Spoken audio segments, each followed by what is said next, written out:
you don't back that up with creating habitual change, then you will go back to your old neurology. You will go back to your old beliefs. You will regress back to the way you were before.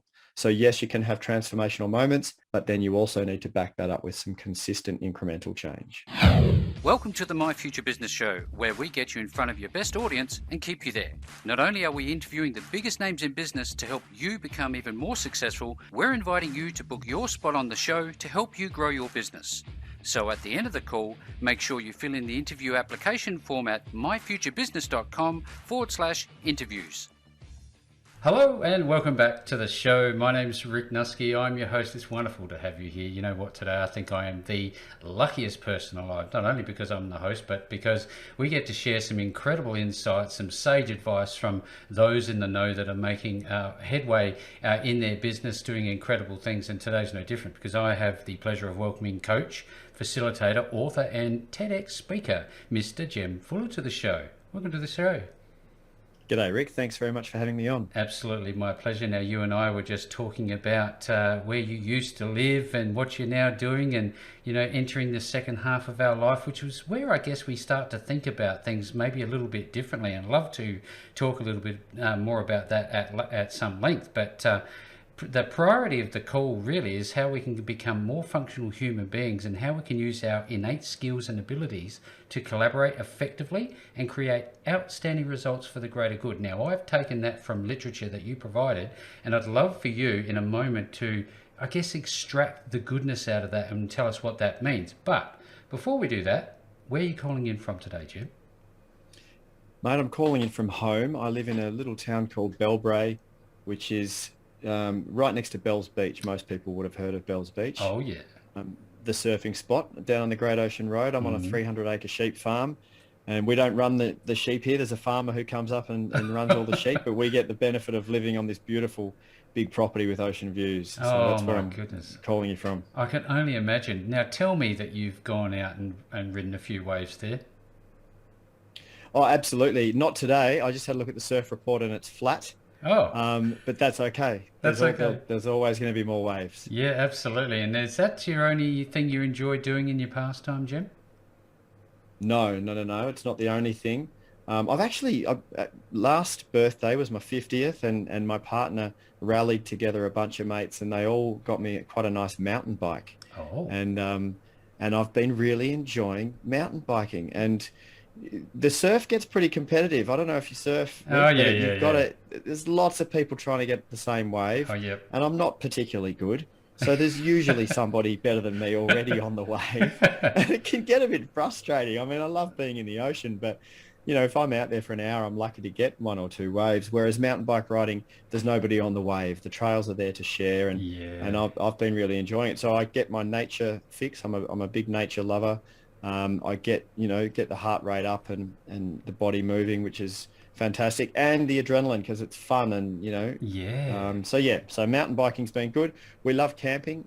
We spend a lot of time camping, and my partner and I love hiking and trekking, and we've managed to find a way to work that into our businesses. We run retreats in the Himalaya prior to restrictions, obviously, and we will get them up and running again soon. But yeah, we take people on wonderful leadership retreats in the remote Himalayan mountains and the jungle of Bali and that. So we've managed to weave the things, the love interests into the work that we do as well. I think that's critically important to do what you enjoy because, you know, life is not a dress rehearsal, is it, Jim? And I wonder, you know, at the end of your days, you know, what's the legacy you'd like to leave behind given all the wonderful work that you're doing? Yeah, look, I think the legacy that we leave behind, we're kidding ourselves if we think we're going to be remembered in terms of our name. So it's not about that. I mean, if you think about it like this, Rick, you probably know the names of your 4 grandparents, I'm presuming, but I don't know whether you would know all 8 names of your great grandparents. Most people don't. And the point of that is that your grandkids' kids won't know who you are or who you were. Wow. So to have this idea of, oh, I want Jem Fuller, the person or the name to be remembered is kind of foolish and egotistical. So when you ask about legacy, well, most immediately and closest to my heart is my teenage boys. And, you know, I would hope that the way I raise them puts them in good stead to be kind, you know, people who also want to do something good for beyond themselves, and then that would flow onto their children and their children and their children. So Yep. legacy in terms of lineage would be lovely, but also more globally for me, I do have my sights set pretty high. And I've just published my first book, which I'm Oh, getting wow. really lovely feedback from now, from strangers, people who don't know me, who are reaching out and saying, thank you so much for writing this book. It's really helping me. So my books hopefully will leave some sort of legacy and continue to help people beyond me being around. That'd be nice. Yep. Absolutely. Yeah, things like that. Things like that. I do appreciate this. It gives some great context for the core of the call that we'll jump into it momentarily. Now, just winding back a few steps, when you go bike riding, you're in the moment. You're living in the now, as it were. Do you stop and just breathe? And how important is quietness and breath to you? Oh, completely important. I certainly stop and breathe when I'm trying to get up the hills. Yeah. And I might even say to my mates, I'm just taking a mindful moment. Rubbish. Yeah. No, to your point, it absolutely. In fact, I've created a habit throughout the day, and I call them pause moments. And I was inspired to create this habit in 2014, and I was at the Global Mindful Leader Forum in Sydney, and there were some of the most inspirational world leaders were there, and the theme of the conference was around mindfulness and how we can incorporate that as leaders. Mm-hmm. One of the keynote speakers got up, and it was just the right time for me to hear this man speak. Two of the things he said really landed with me. Mm. One of them was, know the work. He was talking about meditation. Know the work, but what really stuck with me was he said, do the work. Yes. And that landed with me because I've always dallied with meditation and mindfulness meditation. And in 2014, I was a year into my coaching practice, and I was prescribing it, so to speak. I was suggesting to my clients that they meditate, but I didn't have a regular habitual practice. And I thought, Jem, you've got to step up and do this if to have any authenticity. So in 2014, I started a daily practice of mindfulness meditation, which has now become habitual. But the other thing that this guy said was pause often. And I went, wow. And he said, that's all he said, pause often. I thought, how can I take that? What can I do with that? So I took little Post-it notes and I stuck them around the house in places where I had habitual practices going on already anyway. So for example, brushing my teeth, I stuck a little note there saying pause. My coffee machine, I love the ritual of making a coffee in the morning. I put a little sticky note there saying pause. And so I linked the new habit with the existing habits, creating a neural association. Now I don't have the sticky notes anywhere, but there's certain actions that I take throughout the day that remind me to pause.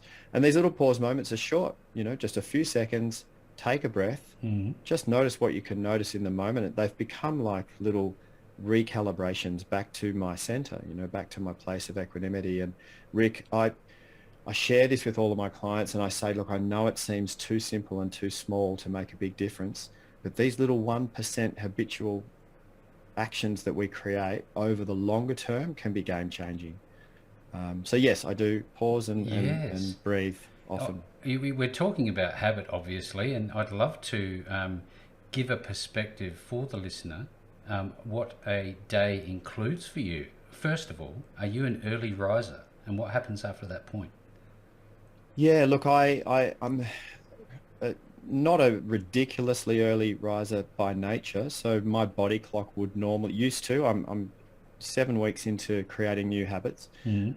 My body clock normally would wake me at about 7. I've got teenage boys that need to get off to the bus and get off to school, etc. But I'm naturally reasonably normal. I'm not one of these people that would love to sleep until 10. I can't do that. My body's awake. Yep. At the moment, I'm pushing it further. I'm pushing it a bit earlier, and I'm creating new habit.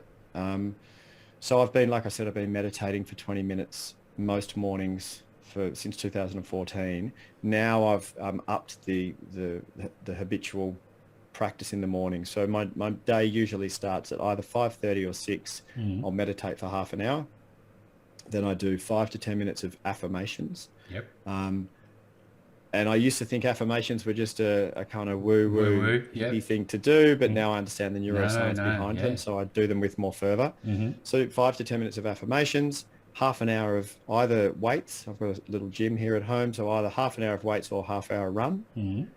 and by this stage it's 6:30 or 7 in the morning, and I've already got that stuff done. Yep. And then I'm in the shower and getting breakfast, getting kids off to school, and then coaching that clients jazz. and doing what I Getting do. into it. Yeah, I'd just love to talk about, I guess, diet and hydration. Do you think you can win with water? Is that your mainstay? I know you enjoy a coffee, but how important's, your diet?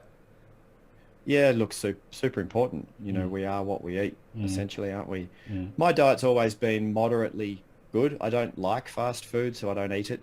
Um, my partner and I will go out occasionally, but generally it's all home cooked food. Yep. I'm pretty lucky. I eat meat. Yep. My diet's not perfect. Over the last, we're in this 10-week cleanse at the moment, so to speak. So no sugar, no complex carbs, separating proteins and good carbs. Just doing a bit of a thing to, kick myself back into shape. Well, I did put on a few kilos through COVID. Easy I done. don't know if anyone else Oh, relates yeah, to yeah. that, but No, I do. yeah, but I did. But no, look, I think it's really important, and the research shows us that as much whole food as possible, Yep. as little processed food as possible. And I've just finished listening to a remarkable book by Johann Hari, who's a great author, and his latest book is called Stolen Focus, Mm. and it's talking about how our ability to pay attention and to focus has been deteriorating, and he talks about lots of the reasons why, and one of them is diet and food Yep. and not enough water. So yeah, look, water's a big part of my life. Yep. I sit here, and I don't know if I'm on camera or not, but there's Yes, always there you go. a good, Love it.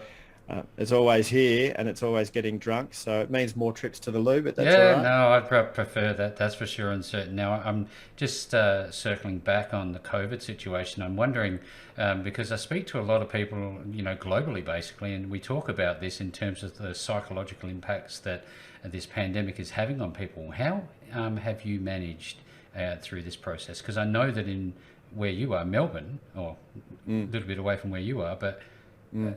people are struggling. Yeah, people are struggling.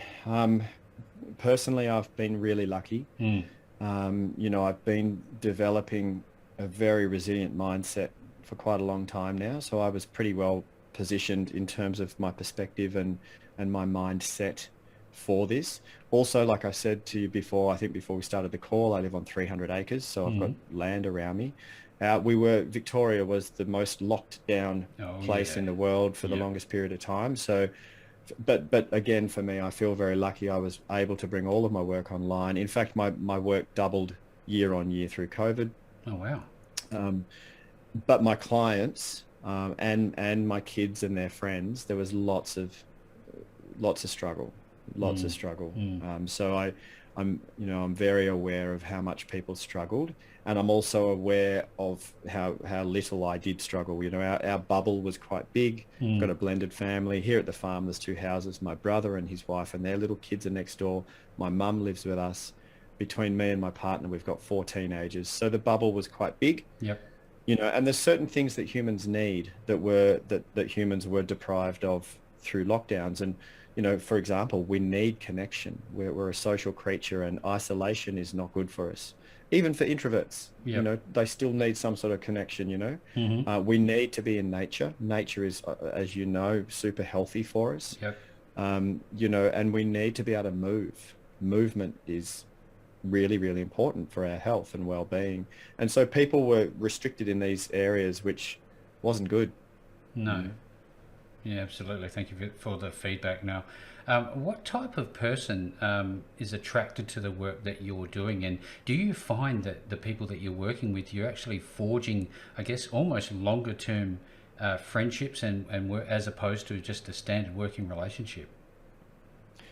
Yeah, that does happen. Yep. That does happen because Mm-hmm. when I'm coaching, especially when I'm coaching leaders one-to-one, it's personal development for professionals. I'm Yep. working with the functionality and the capabilities of you as a person, which then translates to you as a leader. Obviously, that's what the organization is paying us to do, is Mm-hmm. to help improve your leadership. But also it's completely translatable to every relationship. It helps you be a better partner. It helps you be a better parent, a better sibling, a better community member, the work that we do.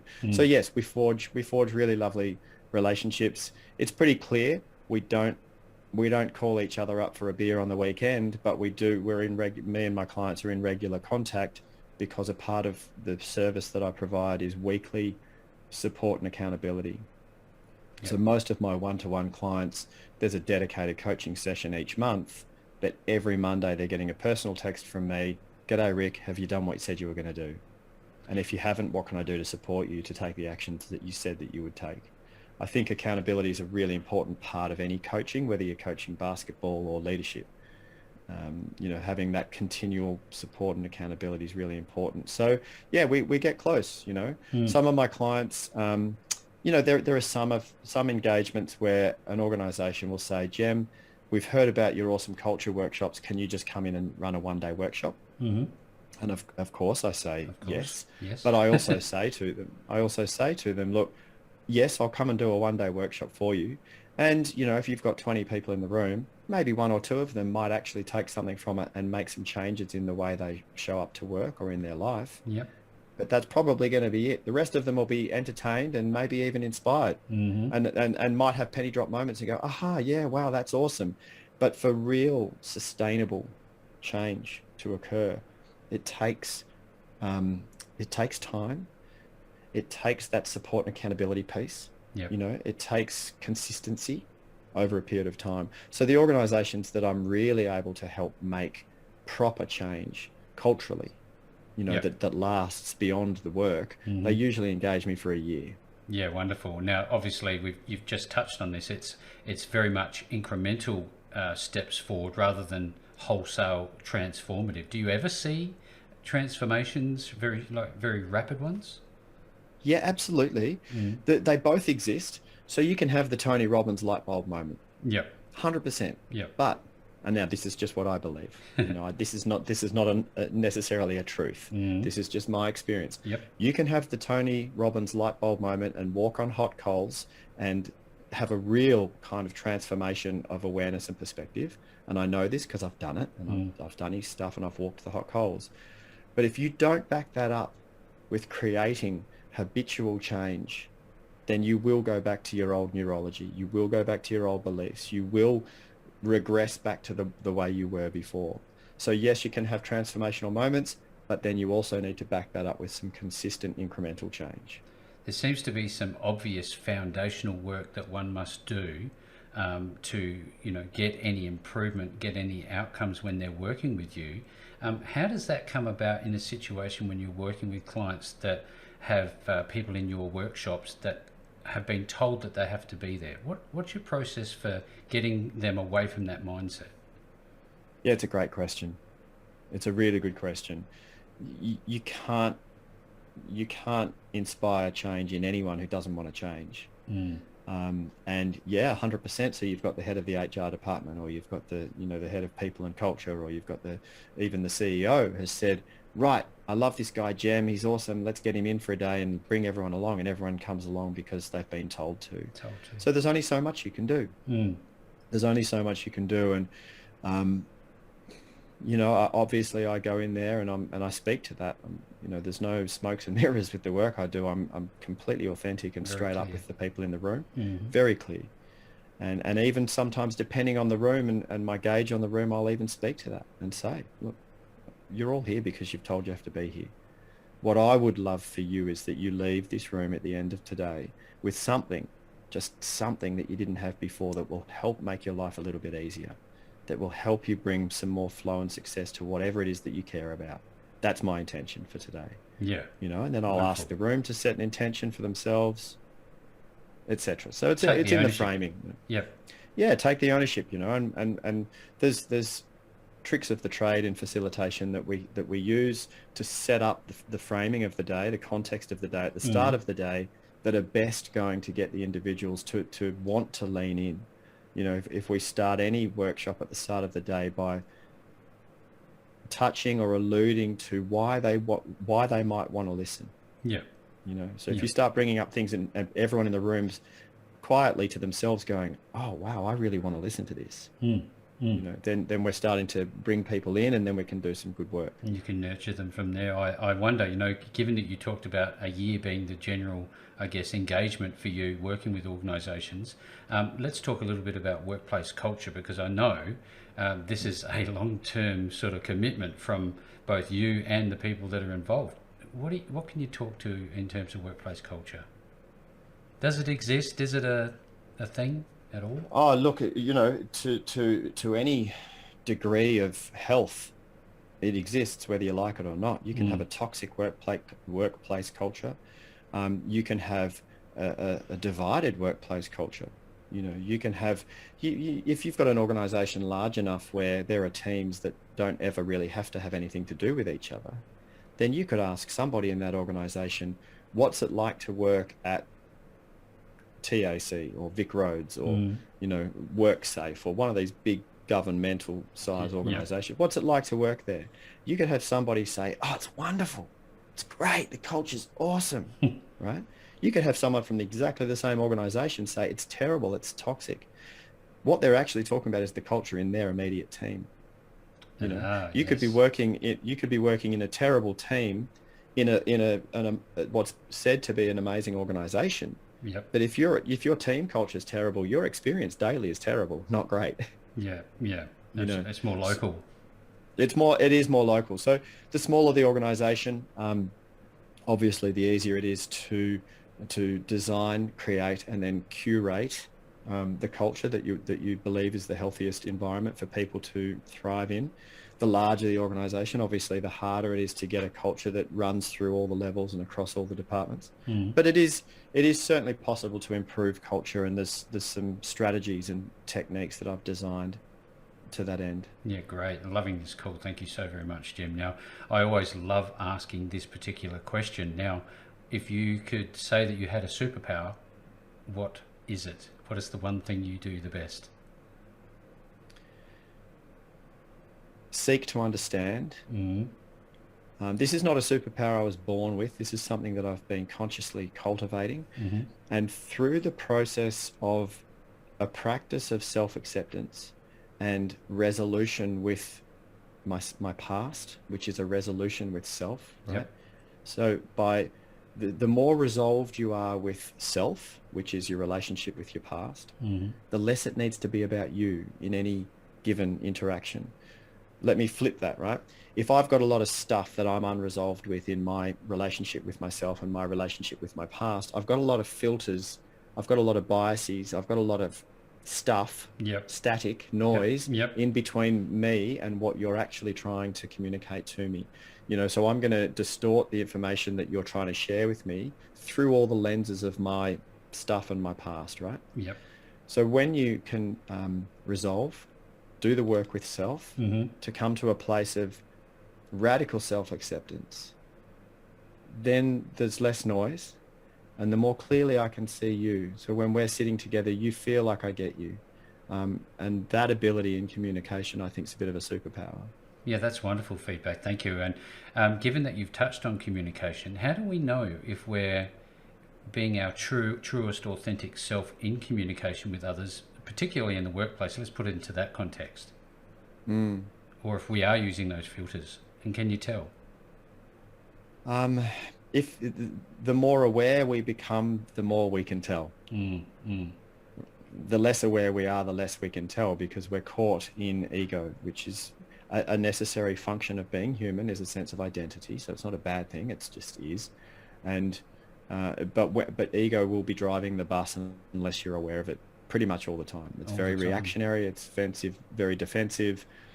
Someone will criticize an idea of yours, and you take it personally and get really upset, and the conversation goes south, and then in the end that person doesn't want to collaborate with you anymore because it always gets awkward.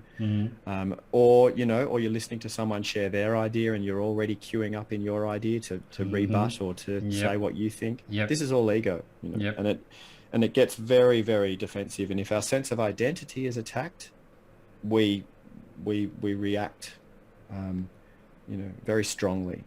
And our sense of identity is enmeshed into our ideology and our politic. So it's been, watching families fall apart over an idea like should you be vaccinated or not? Or not? Yes.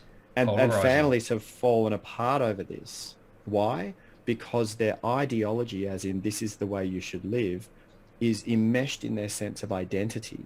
And so their identity has been at war, challenged, and they've broken up over it. I've That's watched. incredible. Yeah, I've heard many stories. Is this where the work of human behavioural profiling comes in? Yeah, it's certainly part of it.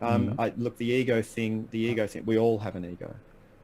And some of us have very healthy egos, a sense of self that is functional and stands you in good stead to enjoy your life and do good work. Some people have very dysfunctional egos, limiting beliefs about themselves or whatever it is. So we all have an ego, regardless of what your behavioural profile is. Yep. However, having said that, some of the behavioural profiles, some people who are very strongly one behavioural style as opposed to another are way more assertive, way more extrovert, way more me-centric. So their ego comes across as being much stronger. Yeah. More assertive, yeah, for sure. Absolutely. Thank you again. Now, I'm wondering, what is your modus operandi given the nature of the world we're living at the moment? Are you doing retreats? Are you just about to do more local stuff? What's happening? Yeah, so the international retreats obviously got put on hold. Chomping at the bit to run them again, because that's the sweetest spot of the work for me is the retreats, because that's where people have the most profound and life-defining experiences. And also on a selfish level, I get to travel to these beautiful places. Of course. Yeah, I've got my second family in this village in the Himalaya in North India where we run retreats, and this family have been, my second family since my late 20s, so for over 20 years now, and I miss them dearly. And we also inject some good economy into the little village. Excellent. There. We've built a school there. We've implemented a rubbish collection and education program. We've put rubbish bins into the school and lobbying local government to come and collect the bins. And then when I bring clients there, we're injecting a little bit of economy in there. My partner and I sponsor some of the kids to school, and so it's heart. A lot of heart is in this village, and we haven't been able to be there for a couple of years. Seems like legacy work to me. That's definitely going to be. Yeah, there you go. There you go. You're going to answer that one. Yeah. So look, I'm looking forward to doing those again. In the first year of COVID, I caught myself thinking something that wasn't going to work. I was sitting on the couch. I just got the job seeker approved, so I could put baked beans on the table for the kids. And I took a sigh of relief and went, okay, well, that's all right. We can pay the rent and put food on the table. We'll be okay. And I heard myself saying, I'll just ride this out. It'll be a few months. I'll ride it out, and then I'll engage with my work again properly. And I heard myself saying that. I went, Jem, that is not going to work. That thinking's not going to work. No. You need to figure out how you can be relevant for the people who need you and want you now more than ever before. Yep. And so I did that. So I did the typical pivot thing that became the kind of catch cry. But I pivoted, took all of my work online. Coincidentally, I had just designed and released my first online course before COVID came. Literally 2 months before COVID came, we had launched this course, and Rick, it was in personal resilience. Oh. And then COVID came. So you can imagine how helpful the course was then for people, and organizations, clients of mine started running their people through this course, and we ended up having it endorsed by the NDS, and it sits on their website as a resource. One of the top clinical psychologists who worked in first response with Vic Police and the Metropolitan Fire Brigade and others, she did the course and stamped it with her critical approval. She loves it. Very good. I felt confident that the course was worth it. So that course was my first kind of entrance into online courses. And then all of my work came online, and there were benefits to it as well. I mean, look, it's not the same as being in the room with people, obviously, but there are benefits. Some of my governmental departments that I'm coaching the regional managers across in the past, you know, getting the regional managers from across all of Victoria into the one space was logistically something that needed to be organised. Painful, right, for them. But having them all just log into a Zoom call was like, wow, we can all be lucky, together. aren't we, that we have that technology to do it. Yeah, very lucky. So there's certainly been some benefits. The cost of diesel into my Land Rover went down to almost nothing. Nothing. Yep. And the amount of clients that I can serve in a day doubled because I wasn't driving around to see everybody. Yeah, the one-to-many approach. Now, are you working on any new, I guess, curriculum, any new narratives that you want to share with us? Yeah, absolutely. So the book, which was launched in November last year, which is The Art of Conscious Communication for Thoughtful Men, is now starting to get reviews and feedback, which is wonderful. It's doing good work, and that's the most important thing for me. We're in negotiations at the moment with a couple of publishers in the States, so that's all very exciting. I'm allowed to say this. It got selected to go into a hamper of gifts, goodies that are going to all the Oscar nominees in the next few weeks for the Oscars. Wow. Delivered to their home. So everyone who got nominated for an Oscar, including Steven Spielberg and Will Smith, who are a couple of faves of mine. That is incredible.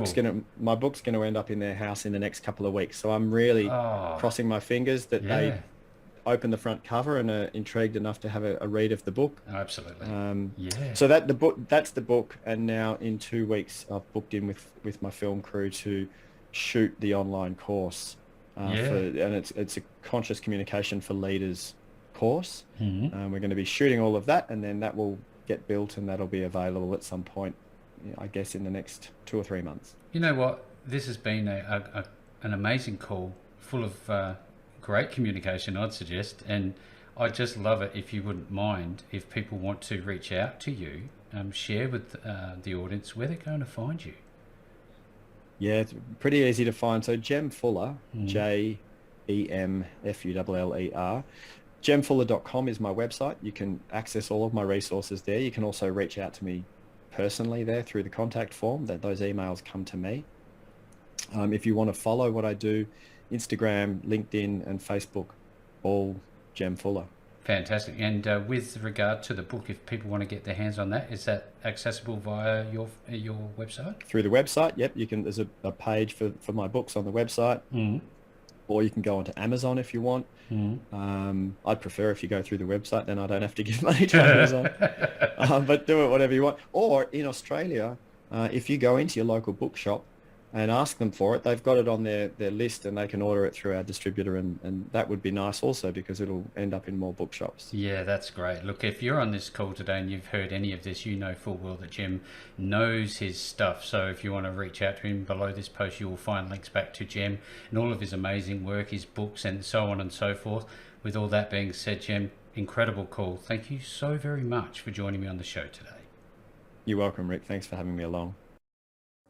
Thanks for joining us today. If you enjoyed the call, then make sure to subscribe, leave a comment, share us with your friends, and book your spot on the show at myfuturebusiness.com/interviews. And if you're looking for solutions that will help grow your business, then visit myfuturebusiness.com/shop.